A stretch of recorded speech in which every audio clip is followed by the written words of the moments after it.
Napakasarap pala ng ganitong luto sa saging saba. Tunawin ang cornstarch sa tubig, itabi muna. Gagamit tayo ng hinog na saging saba, balatan ito at i-mash, i-transfer sa saucepan at lagyan ng asukal. Lutuin ito over low heat, palagi itong haluin hanggang sa maluto. Saka ibuhos ang cornstarch water mixture. Haluin hanggang sa matuyo ang mixture at maluto. Maglagay ng butter at haluin hanggang sa matuno ang butter, i-transfer ito sa plato at hayaang lumamig.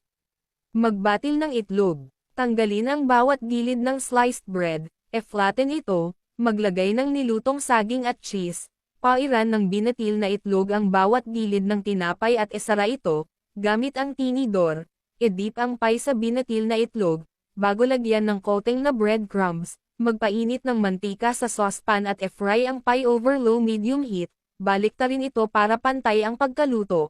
Pag ganito na ang kulay, hanguin na ito. Subukan mo ang ganitong luto sa saging na saba, napakasarap.